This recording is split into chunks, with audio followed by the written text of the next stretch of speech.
You ever get the feeling like you really want to understand something, get the real inside track, but all you can find is like the surface level stuff? Yeah, totally. Like Yeah. you want the secrets, the real deal, not just the textbook version. Yeah, exactly.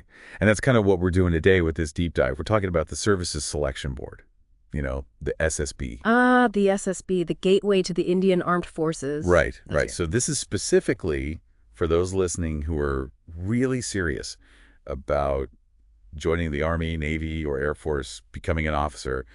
We're going deep, getting into the nitty-gritty of what it really takes. It's like a roadmap to success, really breaking down everything you need to know. Yeah. The goal is to, one, make sure you understand how the whole SSB process works. Yeah. Two, clear up some of those myths and rumors that always float around. And three, give you some actionable steps you can take right now to start preparing. No more guesswork. We're cutting through the noise. Absolutely. We're going to arm you with the knowledge, the real knowledge, so you can go into this thing well-informed and confident. So let's get started, shall we? Let's do it. So first things first, what exactly are we talking about when we say SSB interview, and why is it such a big deal? Okay, so SSB stands for Services Selection Board. Pretty straightforward. Yeah, we all know that. Yeah. But what's the point? What's the purpose of this whole thing? So it's basically a 5-day-long assessment, and it's designed to pick out the future officers for the Indian Armed Forces. Army, Navy, Air Force, you name it. 5 days, huh? That's pretty intense. It is. And here's the kicker.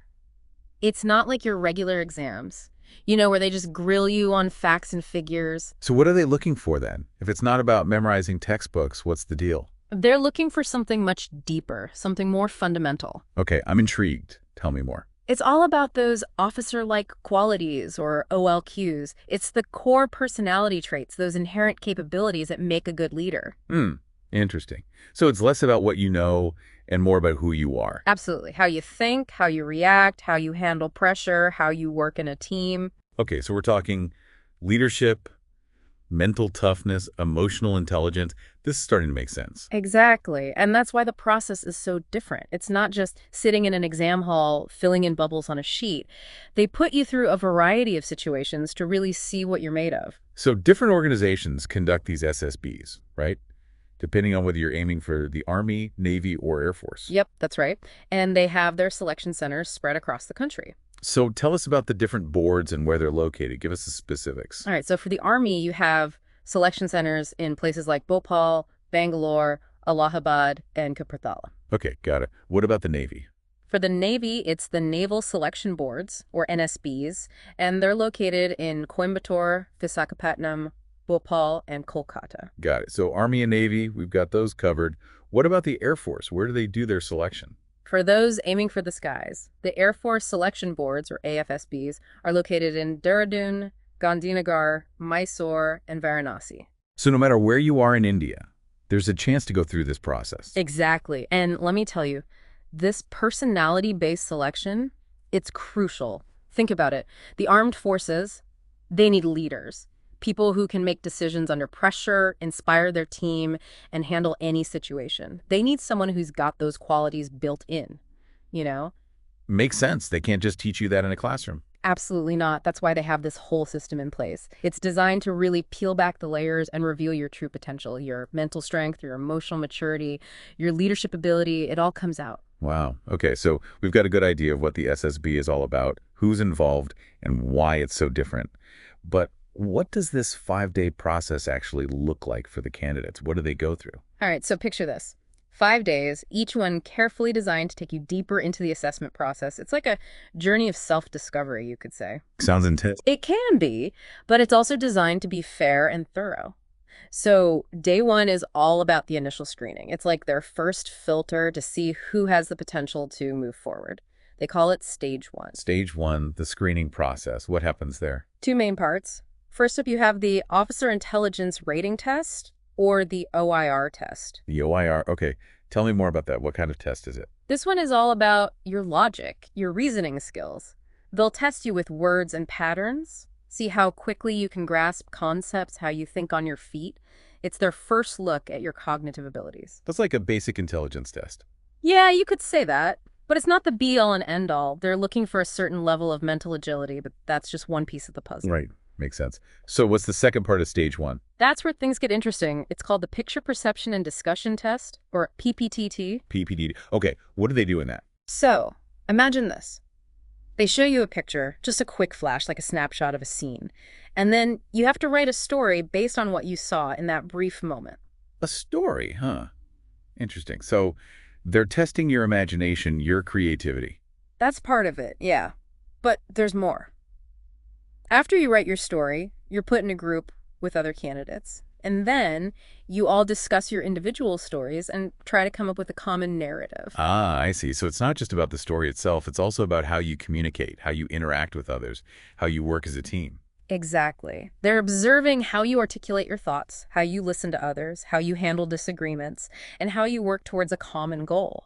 It's a sneak peek into your social skills and your ability to collaborate. Pretty clever, actually. They get to assess multiple aspects of your personality in one go. Right. It's a really efficient way to screen candidates. Now, at the end of day one, based on your performance in the OIR and the PPDT, they'll make a decision. Some candidates will be shortlisted and move on to the next stage.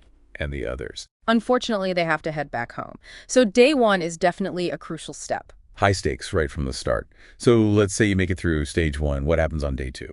Day two is all about getting deep inside your head, really understanding your personality, your thoughts, your feelings. They call it stage two, the psychological tests. Psychological tests. That sounds intense. What kind of tests are we talking about here? They use a battery of 4 different tests, each designed to reveal a different aspect of your personality. Okay, break it down for me. What are these 4 tests? First up, you have the thematic apperception test, or TT. TA. Okay. Sounds kind of similar to the PPT, is it? Yeah, there are some similarities. They'll show you a series of pictures, but this time they're usually more detailed, and you have a bit more time to write a story for each one. So, more stories, more insight into the candidate's mind. Exactly. They're looking for patterns in your stories. What kind of characters do you create? What kind of situations do you imagine? How do you resolve conflicts? Your stories can reveal a lot about your underlying motivations, your attitudes, your values, even your fears and aspirations. Wow, so it's like a window into your subconscious. Pretty much. Now, after the TAT, you have the word association test, or WAT. Word association. Okay, I've heard of that. How does that work? So they'll show you a series of words, 60 words in total, one after the other. And for each word, you have to immediately write down the first thought that comes to your mind in the form of a sentence. So it's all about your immediate reactions, your gut instincts. What kind of associations do you make? Exactly. They want to see how your mind works under pressure. Are you positive, negative, creative, practical? All of these things can come out in your responses. It's like a rapid-fire round of mental gymnastics. What's the third test? The third test is the situation reaction test, or SRT. SRT, got it. What's that all about? They'll give you a bunch of real-life situations, everyday scenarios, and you have to write down how you would respond in each situation. Ah, so they're testing your problem-solving skills, your decision-making ability, your practical judgment. Exactly. They want to see if you can think clearly, act decisively, and handle unexpected challenges. Makes sense. So 3 tests down, 1 to go. What's the final test on day 2? The last one is the self-description test, or SDT. SDT. Okay. Tell me about that one. For this one, they ask you to describe yourself from different perspectives. What do your parents think of you? What do your teachers or employers think? What do your friends think? And finally, what do you think of yourself? Interesting. So they're looking for self-awareness, how you perceive yourself in relation to others. Exactly. It's all about understanding how you fit into the world, what your strengths and weaknesses are, and how others see you. Okay, so day 2 is a pretty deep dive into your personality. You've got stories, word associations, real-life scenarios, and self-reflection all in one day. Yeah, it's a lot to take in. But remember, they're not trying to trick you or catch you out. They genuinely want to understand who you are as a person. That's reassuring. So what happens after these psychological tests? What's next in this 5-day journey? Now, this is where things get really interesting. We move into stage 3, which is the group testing. This usually takes place over days 3 and 4. Group testing, huh? So now they're seeing how you interact with others, how you function as part of a team. Exactly. The whole stage is overseen by the General Group Testing Officer, or GTO. And let me tell you, this GTO, they're observing everything. Everything. Like what? How you communicate with your teammates, how you approach challenges, how you take initiative, whether you're a leader or a follower, your body language, everything. Wow, that's a lot of pressure. It can be, But remember, they're not looking for perfection. They just want to see you in action, how you handle yourself in a group setting. Okay, so what kind of tasks do they make you do during this group testing? Oh, they have a whole range of activities lined up, both indoors and outdoors. It's a mix of physical tasks, mental challenges, and group discussions. Give us some examples. So, for example, you might have group discussions where you debate current events or social issues. Then there's the group planning exercise where they give you a scenario like a natural disaster or a rescue mission, and your team has to come up with a plan to tackle it. That sounds like a real test of teamwork and problem-solving skills. Absolutely. Then you have the outdoor tasks like the progressive group task or PGT and the half group task or HGT. These are obstacle courses where your team has to work together to overcome various challenges. I can imagine those can get pretty intense. They can. It's all about communication, coordination, and keeping a cool head under pressure. And then there's the command task, which is a particularly important one. The command task, what's that? For this one, they pick one candidate from the group and make them the leader. And this leader then has to guide their team through a specific task, usually another obstacle course. Ah, I see. So it's a direct test of leadership ability. How you delegate tasks, how you motivate your team, how you make decisions under pressure. That's exactly it. And of course, there are the individual obstacles, where you have to complete a series of physical challenges on your own. It's a test of your stamina, your agility, and your determination. So days 3 and 4 are all about teamwork, leadership, and pushing your limits. Sound like a pretty exhausting couple of days. They can be, but they're also designed to be fun and engaging. I can see how that would be the case. All right, so we're 4 days into the SSB process. What's left? The final stage is the personal interview, which usually happens on either day 4 or day 5. The personal interview. Okay, so now it's one-on-one with a senior officer. I can imagine this is where they really get to know you on a personal level. Absolutely. This is your chance to shine, to show them who you really are, what your values are, what motivates you. The questions can cover a wide range of topics. Like what? Give us some examples. They might ask about your family background, your education, your hobbies, your strengths and weaknesses, your future goals. They might ask about current events, social issues, your opinion on certain topics. So it's a mix of personal questions, general knowledge, and maybe even some hypothetical scenarios to see how you think. Exactly. It's your chance to demonstrate your communication skills, your clarity of thought, your knowledge, and your overall personality. Be yourself, be confident, and be prepared to answer anything they throw at you. Great advice. So after the personal interview, is that it? Is the process over? Almost. There's one final step, the conference, which takes place on the very last day, day 5. The conference. What happens there? All the assessors who have observed you throughout the 5 days, they come together in a room and discuss your performance. They go through your test scores, your interview feedback, your GTO observations, everything. So it's like a final evaluation where they piece together all the information they've gathered. That's exactly it. And then, based on their collective assessment, they make a decision. Recommend you for selection or not. That's got to be a nerve-wracking moment for the candidates. It is. But even though you might not be actively involved in the conference, it's still an important part of the process. Your demeanor, your body language, how you carry yourself, it all matters. You want to leave a good final impression. So after 5 days of intense assessments, they finally announced the results. And that's it. The SSB journey is complete. Yep. It's a long and demanding process, but for those who are truly passionate about serving in the armed forces, it's a rewarding experience. Absolutely. Now, because the SSB is such a unique and sometimes mysterious process, there are always myths and rumors floating around. Yeah, everyone's got an opinion, a story, a piece of advice. Right. So let's take some time to debunk some of those common myths. Give our listeners the real facts. Let's do it. Okay, so one of the most common myths I've heard is that you need to be a fluent English speaker to get selected.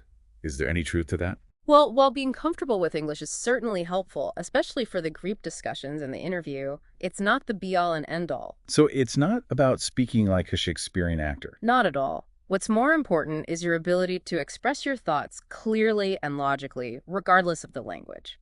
So clear communication, good articulation, that's what matters. Exactly. Assessors are more interested in your substance, your content, rather than your accent or your vocabulary. Makes sense.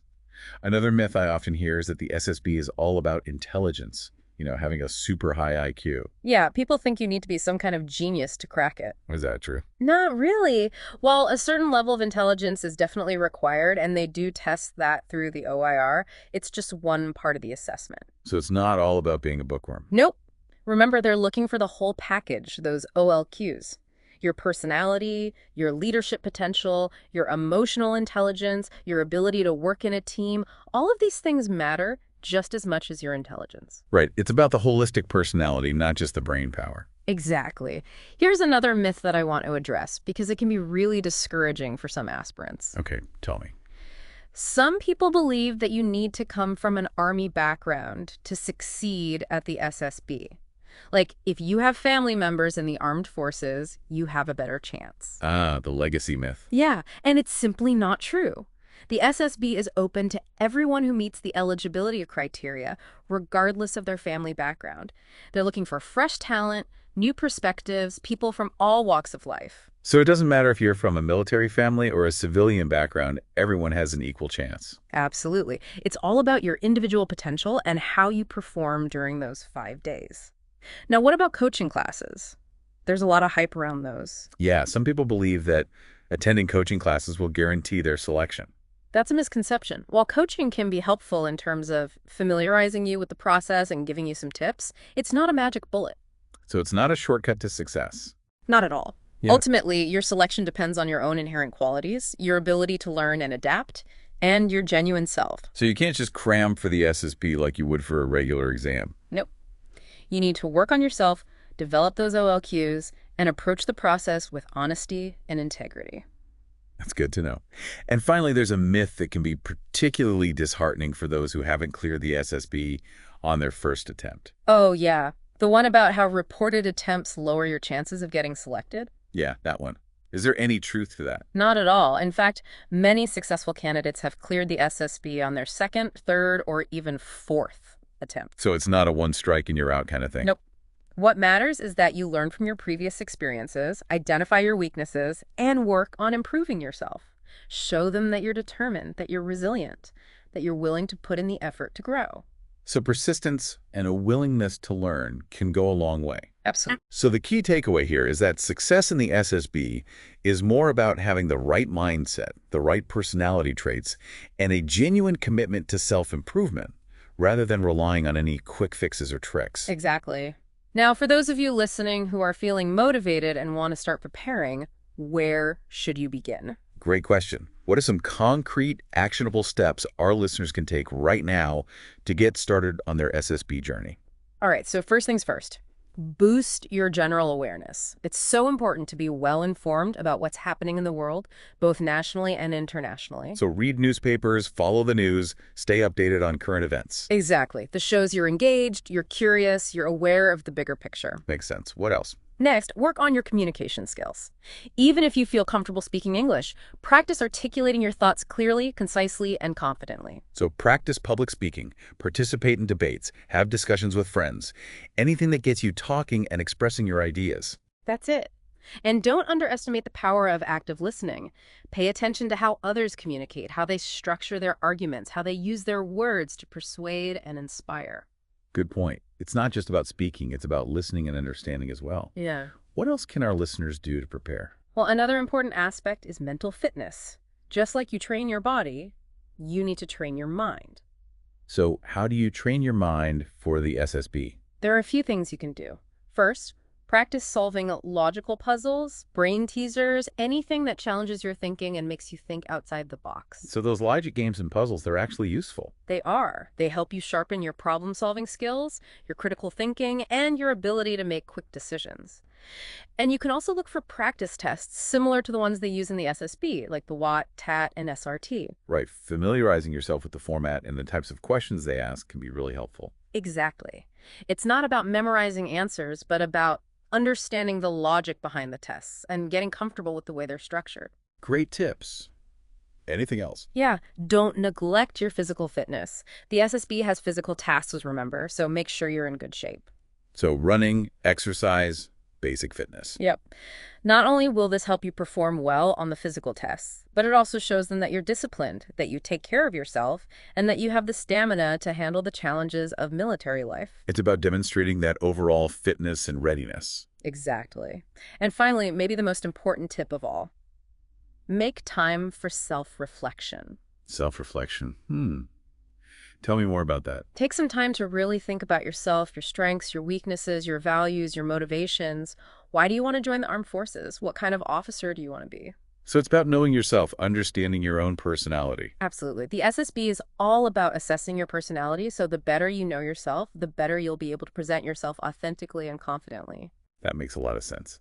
So those are some great practical steps our listeners can take to start preparing for the SSB. Now, one thing I've noticed is that some of the language used in the SSB, especially in the psychological tests, can be a bit formal and even a little bit intimidating. Yeah, some of those words can throw you off if you're not familiar with them. Exactly. So to help our listeners out, we thought it would be useful to go through some specific vocabulary words that are often relevant in the SSB context. Great idea. Knowing these words and how to use them can definitely make a difference in how you express yourself. Right. It's about having the right tools for the job. So let's go through 10 such words. Give our listeners a quick vocabulary boost. All right, let's do it. First word, adept. Adept. Okay, what does that mean? Adept means highly skilled or proficient at something. For example, you could say he is adept at handling stressful situations. Ah, so it shows competence, the ability to handle pressure. Exactly. A desirable quality for a future officer. Next word, astute. Astute. Okay. Define that one for us. Astute means having or showing an ability to accurately assess situations or people and turn this to one's advantage. So it's about having good judgment, being perceptive, being able to read people and situations. Exactly. You could say an astute leader makes quick and effective decisions. Makes sense.